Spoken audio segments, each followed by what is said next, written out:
भवन अमंगलहारी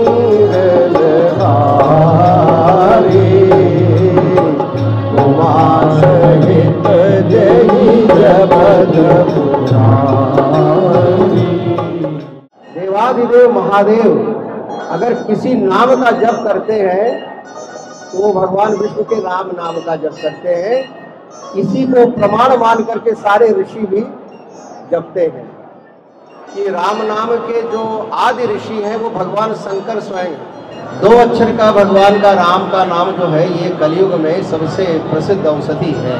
और भगवान शंकर ने एकादश रुद्र के रूप में हनुमान जी के रूप में अवतार लिया, इसलिए शंकर सुवन केसरी नंदन। ब्रह्मा जी ने कहा कि यह बालक जो है भगवान देवादिदेव महादेव के अंश से उत्पन्न हुआ है और ये आगे भगवान विष्णु का जब रामावतार होगा तो उसमें देवताओं के बहुत से कार्य करने के लिए इसका अवतार हुआ है।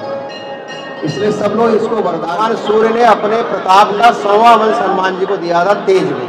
कनक बरन तन तेज विराजा मानव अपर गिरिन। हनुमान जी अजर अमर अविनाशी हैं।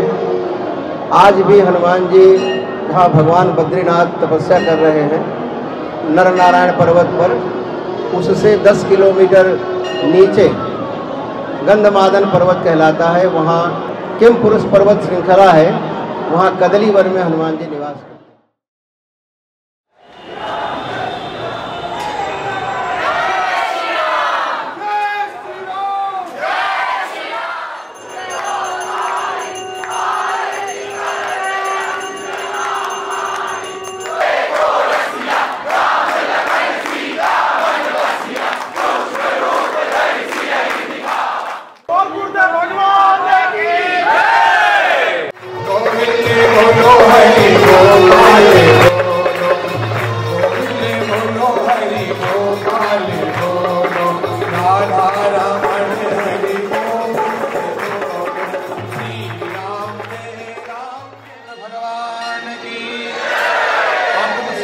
महाराज की, पार्वती महादेव की, सीमा के बिहारी लाल की, अनंत कोटि भवन करुण जी महाराज की, तुलसी मैया की, सरस्वती मैया की।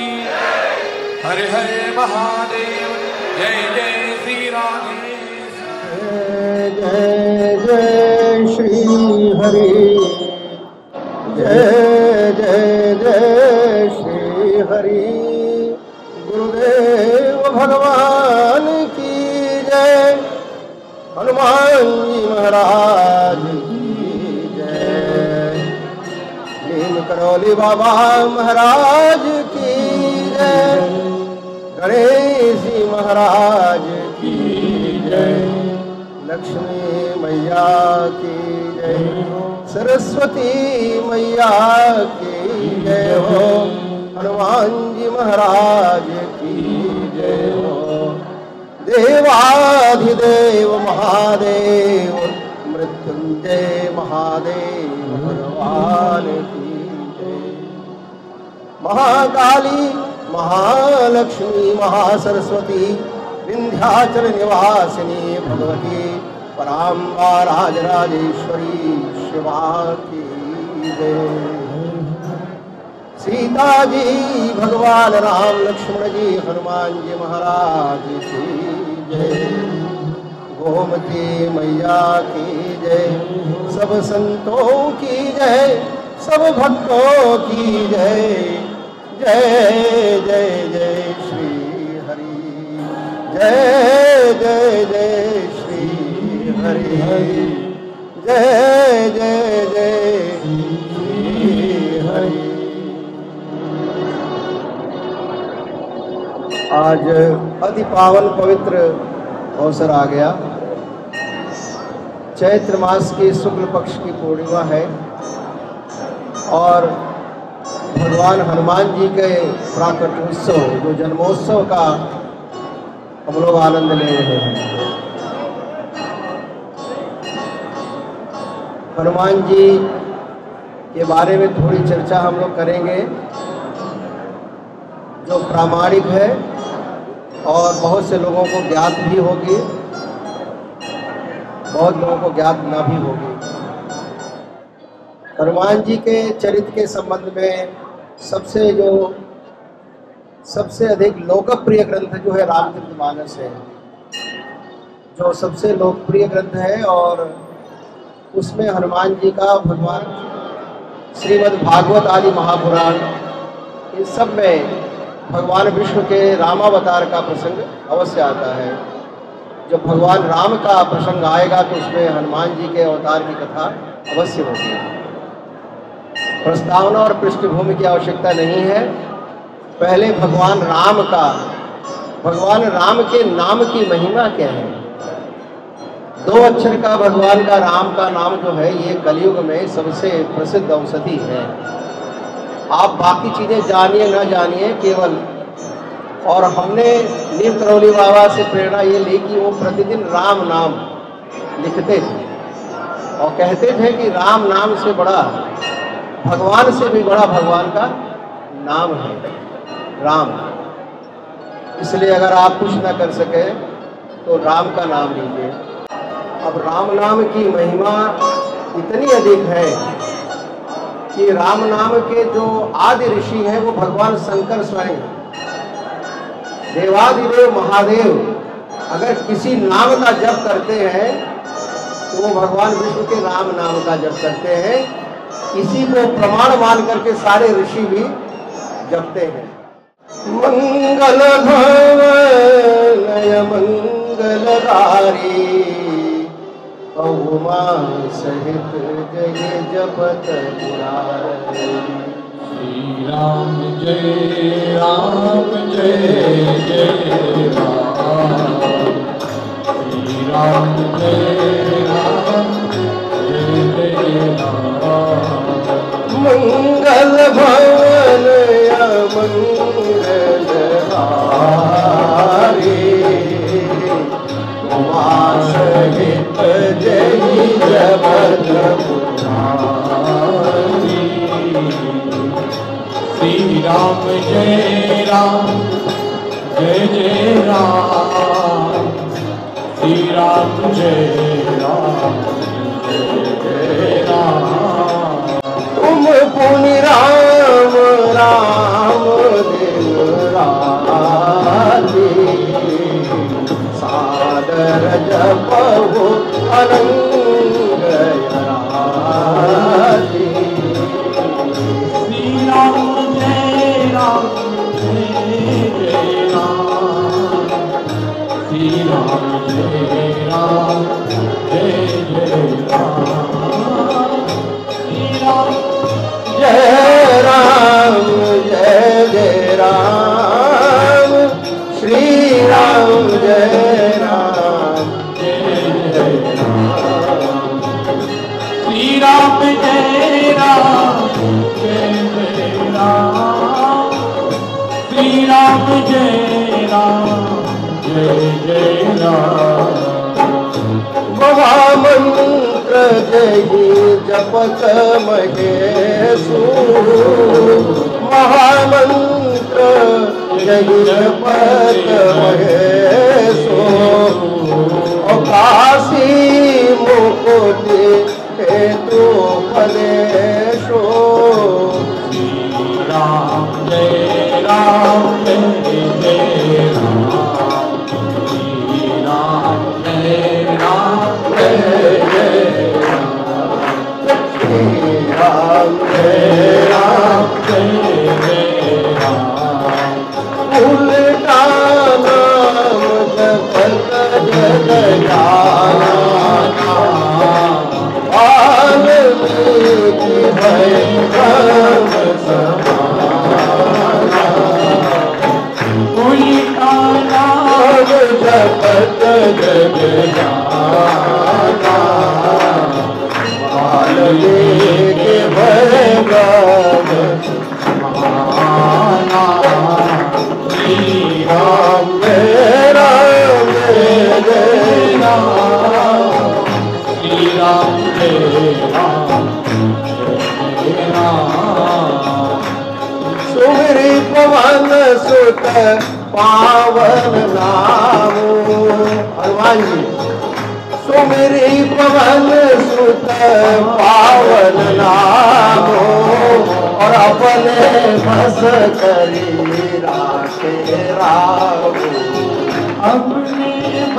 अपने बस करे राखे रामो राम जय राम जय जय राम श्री राम जय राम जय जय राम श्री राम जय राम जय जय राम श्री राम जय राम जय जय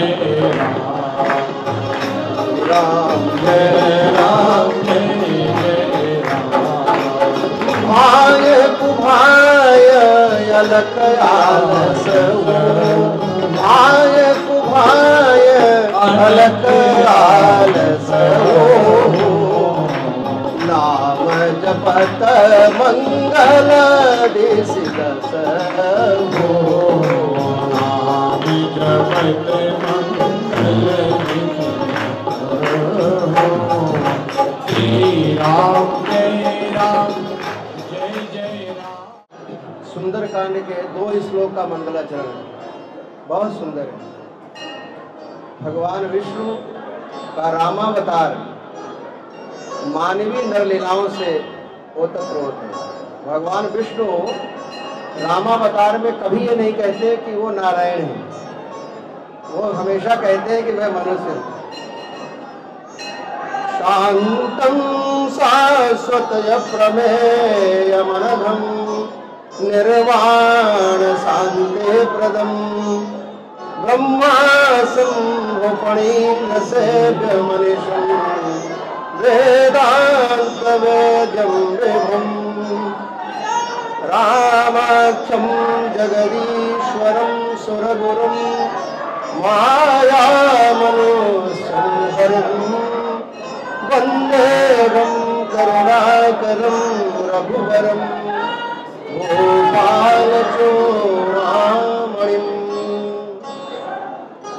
अतुलितबलधामं हेमशैलाभदेहं दनुजबलकृशालं ज्ञानिनामग्रगण्यं सकलगुणनिधानं वानराणामधीशं रघुपति प्रियभक्तं वातजातं नमामि रघुपति प्रियभक्तं वातजातं नमामि। यहाँ पर एक शब्द बाबा ने यूज किया है, ज्ञानिनाम अग्रगण्यम, ज्ञानियों में अग्रगण्य है। सामान्यतः हम लोग हनुमान जी को योद्धा, वीर, साहसी, भगवान रामावतार के कार्य को सिद्ध करने वाले आदि नामों से हनुमान जी को जानते हैं, लेकिन हनुमान जी ज्ञानिनाम अग्रगण्यम क्यों? हनुमान जी के गुरु कौन थे? भगवान सूर्य से इन्होंने वेदों की दीक्षा ली थी, भगवान सूर्य से इन्होंने वेद अध्ययन किया। जब इनकी थोड़ी सी उम्र पढ़ने लायक हुई तो इन्होंने भगवान सूर्य से कहा था कि मुझे आप पढ़ाइए। तो हनुमान जी को सूर्य भगवान ने कहा, भाई मैं तो कहीं एक जगह बैठा रहता नहीं कि कहीं पढ़ाऊं, और मेरा कोई स्कूल भी नहीं है, तुम कैसे पढ़ोगे? और मैं तो चलता रहता हूं। तो बोले, साहब आप चलते रहिए अपने रथ पर, हम आपके रथ के आगे आगे उसी गति से उड़ते हुए आप जो पढ़ाएंगे मैं पढ़ लूंगा। तो सूर्योदय से सूर्यास्त तक सूर्य के समक्ष रथ के हनुमान जी उड़ते हुए वेदों का अध्ययन कंठस्थ कर लिया। व्याकरण आदि के महाज्ञानी थे, शास्त्रज्ञ थे। क्योंकि वाल्मीकि रामायण में आता है कि जब हनुमान जी से भगवान राम की भेंट होती है पहली बार किष्किंधा में, तो हनुमान जी वहां पर ब्राह्मण का रूप धारण करके गए थे। सुग्रीव ने कहा था कि बस खाली इंफॉर्मेशन ले आओ कि यह है कौन, कहीं मुझे कहीं मारने वारने के लिए बाली ने तो कोई षड्यंत्र नहीं किया हुआ है, तो इंफॉर्मेशन लेके आओ। तो हनुमान जी को मनेक्षा स्वरूप धारण करने की शक्ति थी। तो ब्राह्मण माने सबसे ठीक है, लोग एक्सेप्ट कर लेते, पंडित जी है तुम्हारे कोई नुकसान नहीं करेंगे, बातचीत कर ले।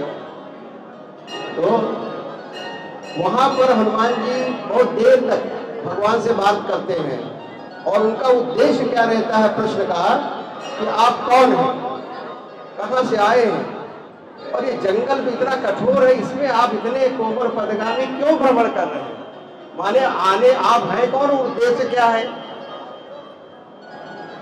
कठिन भूमि कोमल पदगामी और कवन हेतु बिचरहु वन स्वामी। कवन हेतु किस लिए आए, तो भगवान राम ने बाद में कहते हैं लक्ष्मण से कि लक्ष्मण तुमने देखा ये हनुमान जी ज्ञानीनाम अग्रगण्यम, इतनी देर इन्होंने बात किया है, मैंने इनकी व्याकरण की कोई अशुद्धि नहीं पाई है, माने वार्तालाप में व्याकरण की कोई अशुद्धि नहीं है, और कितनी चतुराई से ये पूछ रहे हैं धीरे से। कवन हेतु बिचरहु वन स्वामी, कठिन भूमि कोमल पदगामी, ओ कवन हेतु बिचरहु वन स्वामी। भगवान ये नहीं कहते कि मैं नारायण हूं, भगवान कहते हैं कि घोषले दशरथ के जाए और हम पितु बचन मानी बन आए, यहाँ हरि निश्चर बैदेही और विप्र कीरत हम खोजत देही। जब हनुमान जी समझ गए कि फिर उन्होंने कहा कि अरे मेरा क्या पूछ रहे हो, आप बताइए भूख ब्राह्मण की आप कौन है और कहां से आए हैं। प्रभु पहचान, प्रभु पहचान, भगवान को सब पहचान और चरणों में गिर पड़े। और हनुमान जी ने तुरंत समझ लिया कि भगवान नारायण है, यही राम है, और अपना पहला काम जो उन्होंने किया, साष्टांग प्रणाम करने के बाद बोले कि अब आप ऐसा है महाराज, वो सुग्रीव ऊपर बहुत डरा हुआ बैठा रहता है किष्किंधा में, बाली से डरा हुआ है, अब आप ऐसा करिए कि उनसे मित्रता कर लीजिए। अब हनुमान जी यहाँ पर न केवल यहाँ मंत्री का भी कार्य कर रहे हैं, सुग्रीव के मंत्री हैं, इसलिए वो मित्रता करानी है, क्योंकि सुग्रीव का भला इससे होगा और भगवान का भी भला हो जाएगा, क्योंकि वानरों की सेना है। तो उन्होंने कहा ऊपर पहाड़ पर आप चढ़ ना पावेंगे, आप कंधे बैठ जाइए, और तुरंत हनुमान जी ने राम और लक्ष्मण को कंधे बैठा लिया और उड़ते हुए ऋषिमुख पर्वत पर किष्किंधा में जहाँ भगवान विराजमान थे वहां पहुंचा दिया। तो सुग्रीव समझ गया कि कंधे पर बैठा के नाम है, इसका मतलब है कि अपना आदमी है, अपना आदमी है और इससे कोई खतरा नहीं है, तभी तो हनुमान ले आ रहे हैं। ये हनुमान जी की पहली सेवकाई है भगवान। आगे आप कथा प्रसंग को जानते हैं। तुलसी रामायण में भगवान मतलब हनुमान जी के बाल चरित्र का वर्णन नहीं है, इनका केवल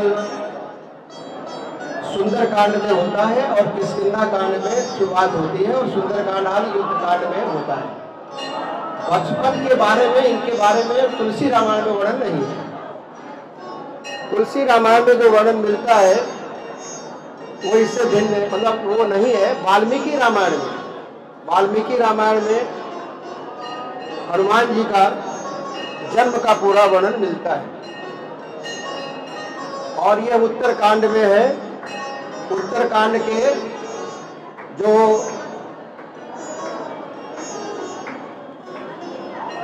53वां सर्ग है उत्तरकांड का, वाल्मीकि रामायण का जो गीता प्रेस का द्वितीय खंड है, उसके 53 सर्ग में भगवान अयोध्या में विराजमान हैं और सारे ऋषि महर्षि आते रहते हैं और हनुमान जी वहीं सब लोग रुके हुए हैं, अभी विदाई नहीं हुई है।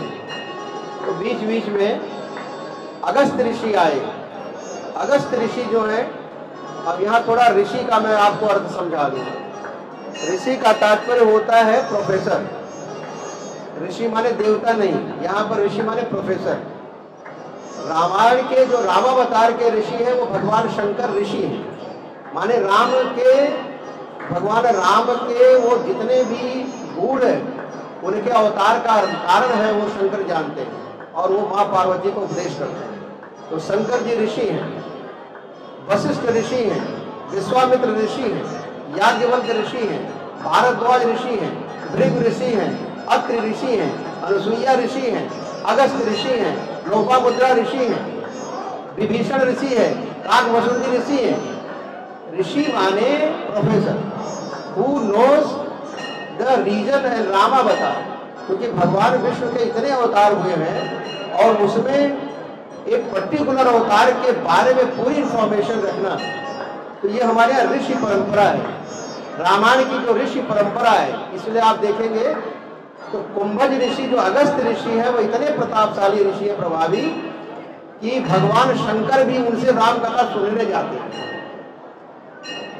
एक बार त्रेता युग माही और शंभु गयो कुंभज ऋषि पाही। भगवान शंकर भी कथा सुनने के लिए अगस्त्य ऋषि के पास गए। तो अगस्त्य ऋषि ने भगवान के रामावतार को देखा है, जो आदित्य हृदय स्तोत्र आदि क्योंकि अगस्त्य ऋषि के ये सब चेले हैं। दक्षिण के जितने राक्षस वगैरह हैं, भाई दानव और ये जितने हैं, ये जितने नाग विद्याएं हैं, जितनी तामसी विद्याएं हैं, जितने भी वो लंका तक नीचे तक जितना कोलाहल है जो पाताल का है, उसके सबके आचार्य अगस्त्य जी हैं। मैं दानव जो है वो ऐसी माया रचना करता है, शुक्राचार्य जी उसके गुरु हैं। अब शुक्राचार्य जी ने मैं दानव को ऐसा बना दिया था कि वो मैं दानव तमाम लंका में जितना कार्यक्रम था वो सब उसी ने बनाया था। तो कहने का मतलब ये है कि अगस्त्य ऋषि का जो महात्म्य है वो बहुत अधिक है।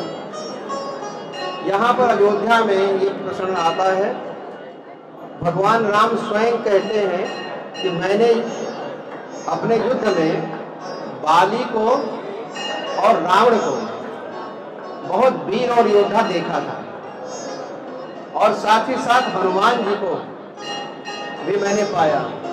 लेकिन मुझे ऐसा लगता है कि इन तीनों की तुलना की जाए तो हनुमान जी जो है वो इन दोनों में योद्धाओं से श्रेष्ठ है। तो मुझे इनके बचपन का चरित्र बताइए। तो अगस्त्य ऋषि ने भगवान राम को ही बताया है, शूरता, दक्षता, बल, धैर्य, बुद्धिमत्ता, नीति, पराक्रम और प्रभाव, शौर्यं दाक्ष्यं बलं धैर्यं प्राज्ञता नय साधनं विक्रमस्य प्रभावस्य अनुमति कृतालया। हनुमान जी इसके घर हैं, आगर हैं। पराक्रम, शूरता, बल और धैर्य, बुद्धिमत्ता, कोई काम वैसे नहीं करते हैं। नीति, पराक्रम और प्रभाव। अगस्त्य ऋषि ने कहा कि मैंने जब समुद्र को देख करके वानर सेना घबरा गई कि अब जो है वो समुद्र के पार कैसे जाएंगे, तब हनुमान जी ने अपने पराक्रम का परिचय दिया और उन्होंने कहा कि तुम लोग टेंशन न लो, समुद्र पार हम जाएंगे। क्योंकि सारे लोग जाने में असमर्थ हो गए। कोई कह रहा था मैं जाऊंगा, लौट नहीं सकता हूँ, इनडेफिनिट। और लंका में अकेले जाना, लंका में अकेले जाना, और लंका की जो आधिदैविक शक्ति है, रावण के पास लंकापुरी जो है ये केवल भौतिक लंका नहीं है, वो सारी एटॉमिक एनर्जी से युक्त थी। माने चारों तरफ उसने शक्तियों का समूह एकत्रित कर रखा था। आधिदैविक शक्तियों से युक्त पूरी लंका को न केवल अपने पराक्रम से प्रवेश किया, बल्कि पूरी लंका को जलाकर राख भी कर दिया अकेले। ये इनका पराक्रम है। मेघनाद के पास में, नाग पास में बंधे और नाटक करने के लिए बंधने का अभिनय करते रहे, जिसे ये समझे कि अभी बंधे ही हुए हैं, जबकि वो तो तुरंत खुल गया। अभी मैं आपको बताऊंगा कि हनुमान जी का जब बचपन हुआ था, उसी समय सारे देवताओं ने उनको ये वरदान दिए थे, किसी भी अस्त्र शस्त्र से हनुमान जी की मृत्यु नहीं होगी। ब्रह्मास्त्र से, वज्र से, वर्षा से, मेघ से, अग्नि से, किसी वस्तु से भी। भगवान शंकर ने यहाँ कह दिया कि मेरे भी सारे अस्त्र शस्त्र से हनुमान जी की मृत्यु नहीं होगी। इंद्र का वज्र फेल हो जाएगा। भगवान ब्रह्मा जी का जिसका ब्रह्मास्त्र का प्रयोग मेघनाथ ने किया था और हनुमान जी ने नाटक करने के लिए ब्रह्मास्त्र में ताई एक क्षण मूर्छा आई, तो उन्होंने केवल ब्रह्मास्त्र का सम्मान करने के लिए लेट गए थे, जिससे ये सारे समझे कि वास्तव में ब्रह्मास्त्र लग गया है। और जब नागपाश में बांधा तो उन्होंने कहा कि उनको पर्पस क्या है। वाल्मीकि रामायण में हनुमान जी सीता जी के खोज के पश्चात सीता जी का पता लगा लिया, सीता जी से वार्तालाप कर लिया, सीता जी से पूरी जानकारी कर ली। अब उनको ये लगा कि अब रावण का जरा असेसमेंट करना चाहिए कि रावण कितना शक्तिशाली है, उसकी सेना कैसी है, उसके पास क्या क्या है। तो उन्होंने कहा रात में ये काम हो सकता है। तो सीता जी की खोज के बहाने पूरे रात्रि में हनुमान जी ने लंका के सारे अंतःपुर के महलों की खोज की, सब जगह वो ढूंढा। वो सीता जी को ढूंढ रहे थे, लेकिन उस बहाने अंतःपुर में लंका का समस्त अंतःपुर देखा। रावण को, काला रावण राक्षसों की तरह सोया हुआ पलंग पर देखा, मंदोदरी को देखा जो दूसरे पलंग पर सोई हुई थी। इस तरह से मेघनाथ का निवास, मतलब उसका भवन सब देखा सीता जी को। तो केवल रावण को देखने, और रावण विद्वान है, ज्ञानी है और बलवान है, इसका पता लगाने के लिए वो नागपाश में नाटक करते हुए बंद करके गए, जिससे वो समझे कि वास्तव में बंधा हुआ कुछ कर नहीं सकता, इसके पूंछ में आग लगा दो। वो जबकि उनको मालूम था कि हम तो ऐसे फ्री है। ये उनकी लीला बुद्धिमत्ता है। वाल्मीकि रामायण में ये वर्णन मिलता है। एक बार जब भगवान का जन्म हुआ, इनका नाम हनुमान कैसे पड़ा हनुमान जी का, तो माता अंजना जो केसरी नाम के वानर राज थे, वानर राज केसरी, उनकी पतिव्रता पत्नी का नाम अंजना था। अंजना के कोई पुत्र नहीं था, तो माता अंजना ने श्री शैलम पर्वत पर भगवान मल्लिकार्जुन महादेव की बहुत दीर्घकाल तक आराधना की, और भगवान शंकर ने अपने अंश से पुत्र होने का वरदान दे दिया। वायु की सहायता से केसरी के क्षेत्र अंजना के गर्भ से, वायु की सहायता से, पवन देव की सहायता से भगवान शंकर ने एकादश रुद्र के रूप में हनुमान जी के रूप में अवतार लिया। इसलिए शंकर सुवन केसरी नंदन पवन सुत, ये सभी नाम उन्हीं के हैं। तो कहते हैं कि बाल भाव में थे। आज का जो कर्नाटक है, जो कर्नाटक का जो विजयनगरम हम्पी क्षेत्र है, जहाँ पर ये किष्किंधा पर्वत है, वहीं पर तुंगभद्रा नदी बहती है, और तुंगभद्रा नदी के पास ये आंजनेय पर्वत है, उसी पर हनुमान जी का जन्म हुआ है। तुंगभद्रा में नहाते थे, खेलते थे, बच्चे थे। एक बार माता अंजना जो है वो उनको सोची कि अभी लेटा हुआ है, और जंगल में चली गई, और जंगल में जा करके माँ ने सोचा कुछ बच्चे के लिए भी ले आऊंगी और अपने लिए भी फल वगैरह एकत्रित करूंगी। तब तक हनुमान जी जग गए। एक तो माँ को देखा नहीं है, और ऊपर से कुछ भूख लगी थी, कुछ खाने को नहीं है। तो उन्होंने कहा पता नहीं कहाँ चली गई है, और भूख भी लगी है। तब तक भगवान सूर्योदय हो रहा था, तो भगवान सूर्य उदित हो रहे थे, तो समझा कोई फल है। और भगवान सूर्य को निगलने के लिए हनुमान जी छलांग लगा दिए। अब छोटे से 5 साल के नहीं थे हनुमान जी, 5 वर्ष के छोटे बालक हनुमान जी ने सूर्य भगवान को फल समझ करके खाने के लिए दौड़े, और बालक हनुमान जी सूर्य भगवान को पकड़ने के लिए, तो सूर्य हंसने लगे, बोले ये बालक जो है पवन वायु देवता का पुत्र बहुत बलवान है, देखो ये आकाश मंडल चीरता हुआ हमारे पथ में आ गया। और उस दिन सूर्य ग्रहण होने वाला था, सूर्य ग्रहण की भी तिथि थी, तो राहु भी उसी समय सूर्य ग्रहण के लिए सूर्य के निकट आ गया था, और भगवान सूर्य के रथ पर आगे राहु जो है सूर्य के रथ पर बैठा हुआ था। तो हनुमान जी जब निकट पहुंचे तो राहु को बोले तुम कहाँ यहाँ घूम रहे हो, और राहु को एक चपेटा मारा और राहु भागा हुआ। राहु भागा तो हनुमान जी ने पहले तो ये राहु का ही काम था, जो राहु ही जब चलते हैं ना उल्टे सीधे आप पूजी करके कुछ कांड करा देते हैं, तो इंद्र को राहु ने भरा। इंद्र के पास गया, बोले कि भाई आपने हमें सूर्य को और चंद्रमा को मेरा आहार बनाया है। आज मैं वहां आहार के लिए सूर्य ग्रहण के लिए गया था, तो वहां तीसरा राहु आ गया और उसने हमको ही मार के भगा दिया। तो इंद्र को बड़ा क्रोध आया, उसने ऐसा तो हमने कभी सुना नहीं है। इंद्र वहां गए और उसके आगे आगे राहु पहले एडवांस पार्टी के रूप में पहले वो सूर्य की तरफ गया। तो भगवान सूर्य को छोड़ करके हनुमान जी राहु की तरफ रखते और राहु को कहा निकल जाएंगे। तो राहु फिर भागा, चिल्लाया इंद्र इंद्र करके। तो इंद्र को हाथी पर ऐरावत पर चढ़कर इंद्र अपना जैसा माहौल बना करके चलता है उस तरह से वहां था।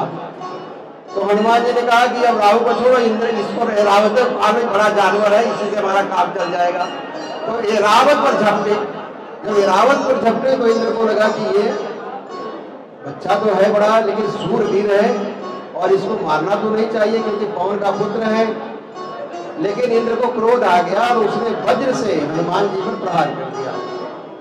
तो हनुमान जी बच्चे थे 5 साल के और इंद्र के वज्र के प्रहार से वो ऋष्यमुख पर्वत पर आकाश से गिर पड़े और उनकी बाईं हड्डी जो ठुड्डी होती है, ये नीचे इसको ठुड्डी उनकी टूट गई और मूर्छित हो गई।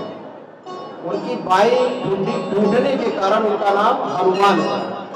हनुमान ने टूटी हुई हड्डी, ये उनके चेहरे के नीचे वाली हड्डी टूट गई थी। पवन देवता उनके पिता हैं, वो बड़े नाराज हुए। तुरंत उन्होंने कहा इंद्र से कि मैं भाई आपके डिपार्टमेंट में मिनिस्टर हूँ, वाटर जो वायु का हिसाब किताब मेरे पास है और आपने मेरे बच्चे को वज्र से मार दिया। वो तो बच्चा था, उसको क्यों मारा? तो वायु नाराज होकर के उन्होंने समस्त सृष्टि में ब्रह्मांड में जो वायु का प्रचलन है रोक दिया। अब नीचे आपके शरीर में 5 प्राण चल रहे हैं, जो पान है, अपान है, उदान है, ज्ञान है, समान है। अपान वायु से ही आपका सब मलमूत्र और ये निकलता है। तो सब घबराए, तो सब देवताओं को लगा कि ये सृष्टि में प्रलय हो जाएगा।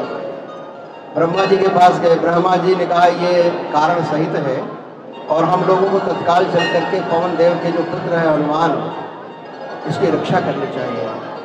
उस किष्किंधा पर्वत पर गुफा में पवन अपने बच्चे को लेकर के अंजना माँ रो रही थी। वो सोच रही थी कि वास्तव में इनकी मृत्यु हो गई है। तो ब्रह्मा जी आए और ब्रह्मा जी ने अपने कमंडल के जल से जल छिड़का और हनुमान जी जीवित होकर बैठ गए। फिर ब्रह्मा जी ने कहा कि यह बालक जो है भगवान देवादिदेव महादेव के अंश से उत्पन्न हुआ है और ये आगे भगवान विष्णु का जब रामावतार होगा तो उसमें देवताओं के बहुत से कार्य करने के लिए इसका अवतार हुआ है, इसलिए सब लोग इसको वरदान दें। तो उस समय इंद्र ने ही नाम रखा हनुमान और उन्होंने कहा कि इंद्र के वज्र का प्रहार भी हनुमान जी पर कोई प्रभाव नहीं डालेगा। और वायु का पुत्र है, इसलिए वायु देव के समान ही उनसे ज्यादा इनमें चलने की तीव्र गति है। सबने वरदान दिए और ब्रह्मा जी ने इसमें वरदान दिया, वायु ने वरदान दिया, वरुण ने वरदान दिया। भगवान शंकर ने ये कह दिया कि मेरे किसी भी अस्त्र से इसके प्राण नहीं जाएंगे, सारे दिव्यास्त्र इस बालक के शरीर पर निष्फल हो जाएंगे। इस प्रकार से अमोघ अस्त्रों शस्त्रों से युक्त होकर के हनुमान जी सानंद रहने लगे। तुंगभद्रा में नहाते थे, खेलते थे। वहाँ भृगुवंशी और अंगिरा वंशी ऋषि रहते थे। तो बाल स्वभाववश हनुमान जी चपल बहुत थे। तो वो ऋषियों का कभी उनका उत्तरीय, कभी उनका कमंडल, कभी सब ले दे के तुंगभद्रा में फेंक देते थे। उन्होंने बुलाया, बोला बेटा तुम ऐसा काम क्यों करते हो? तो पहले तो हम लोग सेवा तो कुछ करते नहीं हो, ऊपर से कमंडल उमंडल ये भी सब उल्टा सीधा करके फेंक देते हो। तो उन्होंने उस पर ध्यान नहीं दिया। हनुमान जी बच्चे तो थे लेकिन मर्यादा का उल्लंघन करने लगे ऋषियों का। तो ऋषियों ने कहा हम लोग क्या करें, ये बहुत परेशान कर दिया है। तो ऋषियों ने श्राप दे दिया थोड़ा सा। उन्होंने कहा तुम्हें अपने बल का बहुत अभिमान है, इसलिए तुम्हें अपने बल का जो है वो विस्मृति हो जाएगी, तुम्हें अपने बल की और पराक्रम की विस्मृति हो जाएगी। जब कोई तुम्हें स्मरण कराएगा कि तुम बड़े पराक्रमी हो, तब तुम जो है अपने तुम्हें पराक्रम और बल का स्मरण होगा। इससे हनुमान जी शांत हो गए और उनको बल पराक्रम उनका विस्मृत सा हो रह गया। सुग्रीव के साथ रहते हुए बाली और सुग्रीव का युद्ध हुआ। सुग्रीव मारा गया काफी और निकाल दिया गया, राज्य छीन लिया गया, लेकिन हनुमान जी वहाँ कुछ रोल नहीं किए। तो लोगों ने पूछा कि हनुमान जी तो वहाँ थे, सुग्रीव की सहायता उन्होंने क्यों नहीं की? तो उन्होंने कहा कि हनुमान जी को किसी ने बताया ही नहीं कि आप इतने बलवान हैं, और इसीलिए वो सुग्रीव के पक्ष में उन्होंने कोई कार्य नहीं किया, वो शांत रहे।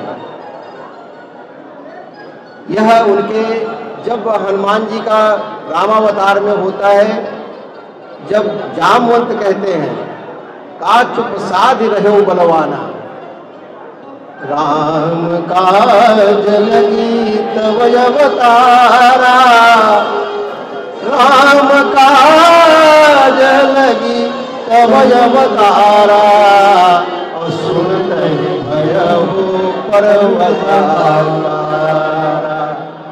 जैसे ही कहा कि राम के कार्य के लिए ही तो आपका अवतार हुआ है और आप शांत होकर बैठे हुए हैं। तुरंत सुनते ही हनुमान जी एकदम से पर्वताकार, भूधराकार उनका शरीर हो गया और उन्होंने पूछा कि मैं क्या करूं, मुझे आज्ञा दीजिए, मैं क्या करूं। बड़ा इंटरेस्टिंग है,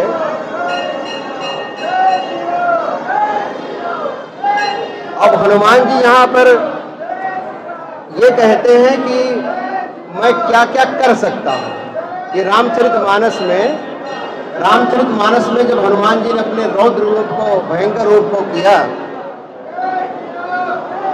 कहि रीछ पति सुनु हनुमाना, और काज साज रहे बलवाना, पवन तनय बल पवन समाना, और बुद्धि ज्ञान निधान, कवन सुकाज कछन जग माही, और जो नहीं हो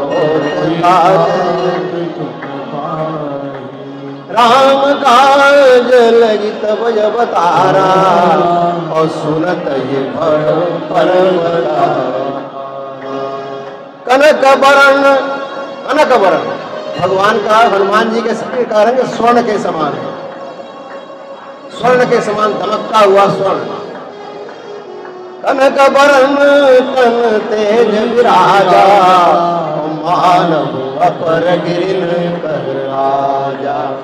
भगवान सूर्य के 100वें अंश, भगवान सूर्य ने अपने प्रताप का 100वां अंश हनुमान जी को दिया था तेज में। सूर्य का जितना अंश है तेज का, उसका 100वां अंश हनुमान जी में रहता है। उनको भी देखना संभव हो जाता है। बड़े बड़े देवता गिर जाते, काम करके देख नहीं पाते। सिंहनाद करी, सिंहनाद करी, सिंहनाद करने लगे, सिंहनाद करी मारा, और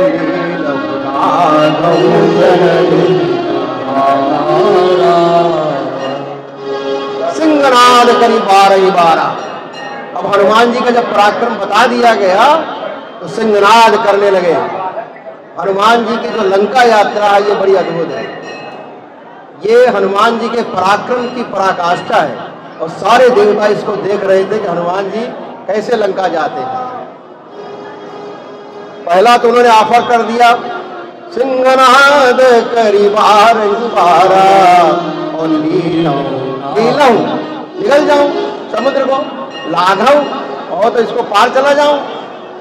तो लीलगिनाघहु जलनि दिखारा। और दूसरा काम क्या करूं, आप लोग टेंशन मत लीजिए। सहित सहाय रावण ही मारी, सहित सहाय रावण ही मारी, और आन त्रिकूट उबारी। जिस त्रिकूट पर्वत पे लंका बसी हुई है, उस त्रिकूट पर्वत को रावण सहित मार करके त्रिकूट पर्वत को उखाड़ करके यहाँ अभी ला के रख दूं, रावण का वध कर दूं, समुद्र को निगल जाऊं,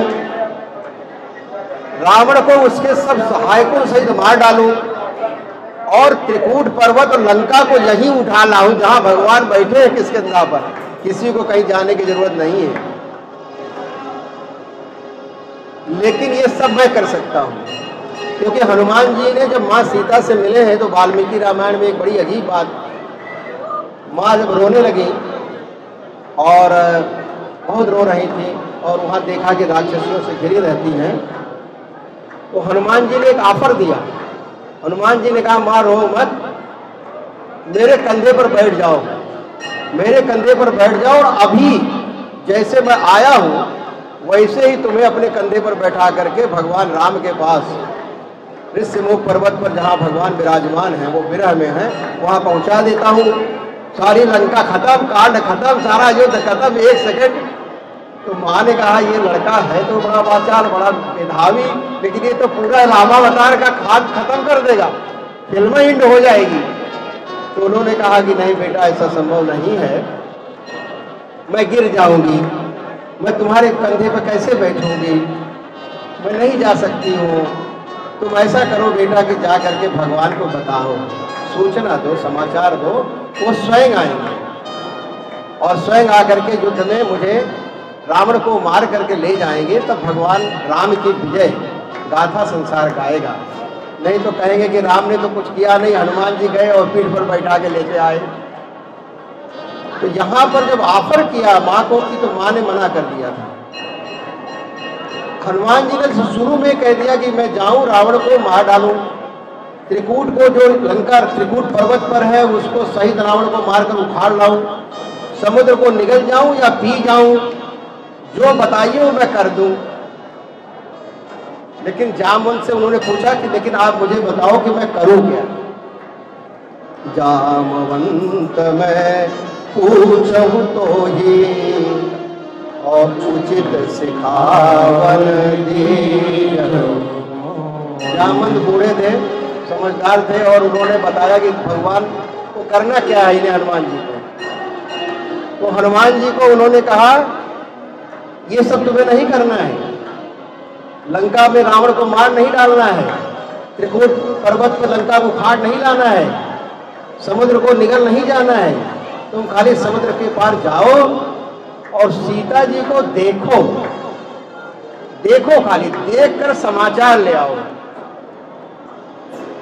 इतना करहु तात तुम जाई, इतना करहु तात तुम जाई, और सीता ही देखी, देखी माने सीता जी खाली देखना, उनको ये ऑफर बात कर देना कि चलो अभी भगवान के पास पहुंचा देते हैं, कंधे पर माँ बैठ जाओ, काहे रो रही हो।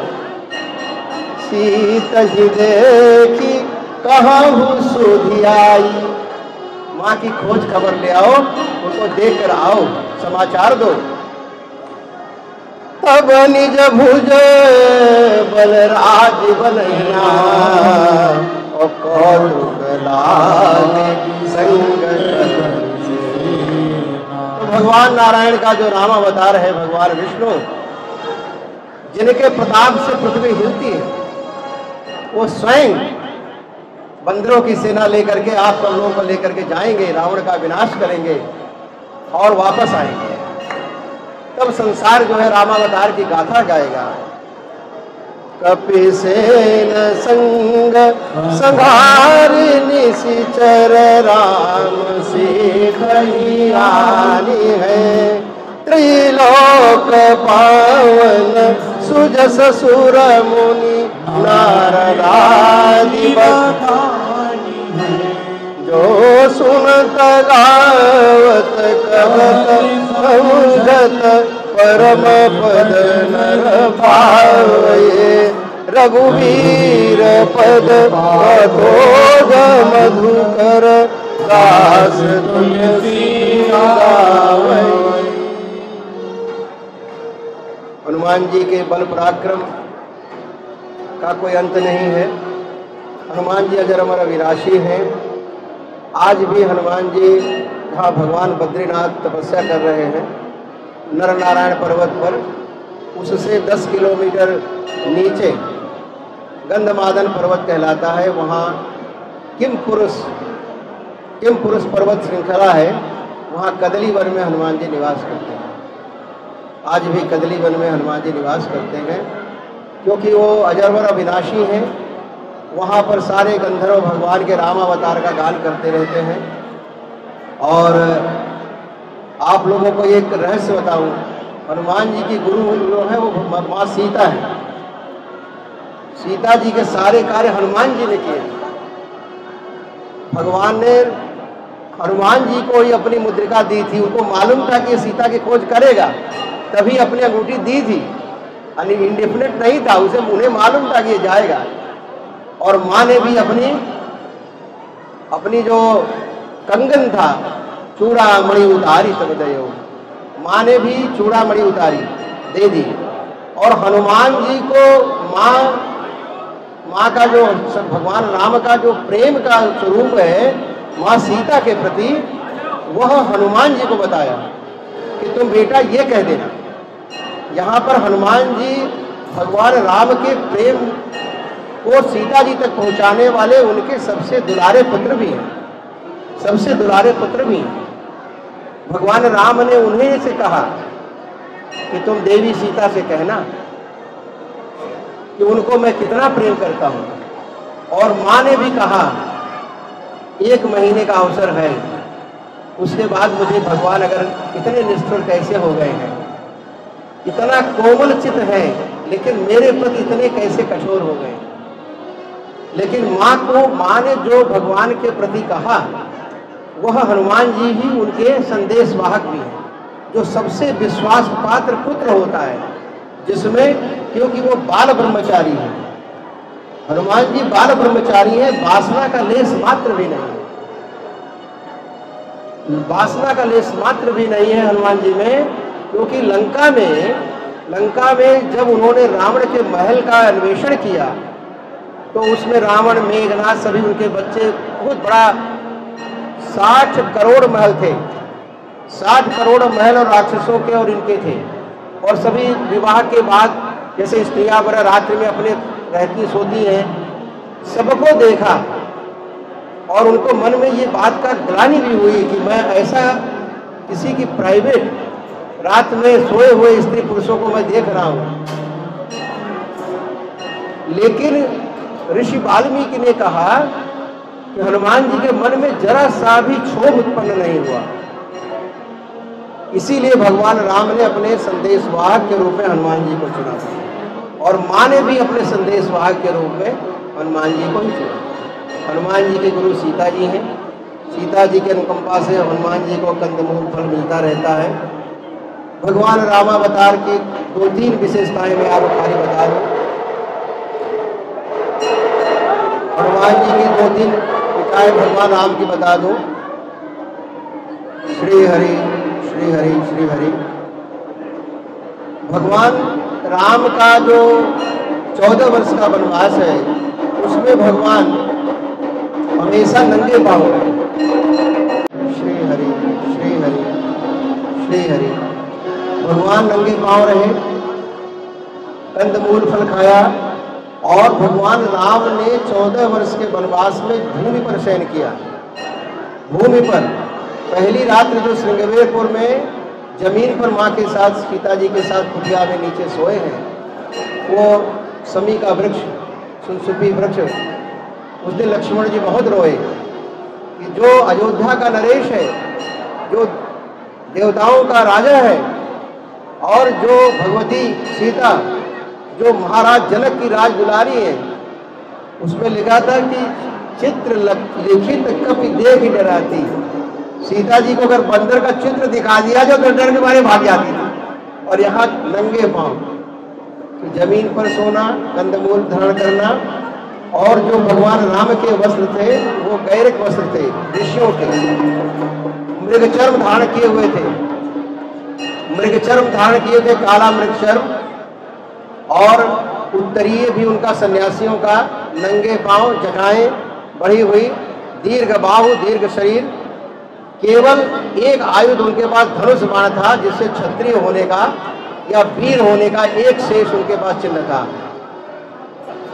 यह तीसरी विशेषता भगवान के रामावतार की थी कि भगवान शंकर की पूजा के बगैर जल ग्रहण नहीं करते।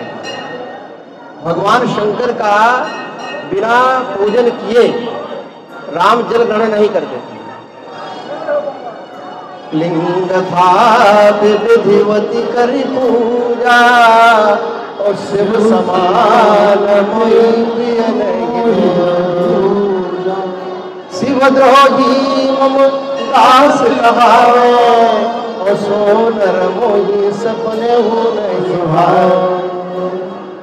लिंग था विधिवती करी पूजा शिव समान मोही प्रिय नहीं दूजा। भगवान रामेश्वर महादेव की स्थापना भगवान राम ने स्वयं अपने हाथों से की। प्रतिदिन पार्थिव शिवलिंग बजा करके पूजन करके जंगल में भी राम ने इस व्रत का धारण किया। सभी अयोध्या के राजा जितने थे इक्ष्वाकुवंशी सब भगवान शिव के प्रचंड आराधक थे, और मिथिला के भी जितने राजा थे, राजा जनक आदि भी वो भगवान शिव के प्रचंड उपासक थे। इसीलिए जो पिनाक धनुष था जिससे भगवान ने त्रिपुर नामक राक्षस का वध किया था, वह जो उनका धनुष त्रिपुर के विनाश के पश्चात रखा गया था, वह इंद्र के पास देवलोक में था। उन्होंने इक्ष्वाकुवंशी राजाओं को दे दिया था कि अब आप लोग इसकी आराधना करेंगे। इस तरह से देवलोक से भगवान शंकर का पुरारी का वह धनुष मिथिला में जनकपुरी में रखा हुआ था। उसका आकार इतना बड़ा था कि कई हजार सैनिक ढकेलते धाम में तो उठ ना पावे। कभी ढकेल के उठाना छोड़ना कोई मजाक ही है। भगवान शंकर के उस त्रिपुरारी का जो धनुष है, उस तरह का धनुष संसार में कोई उठा नहीं सकता था, वह उसके पास था।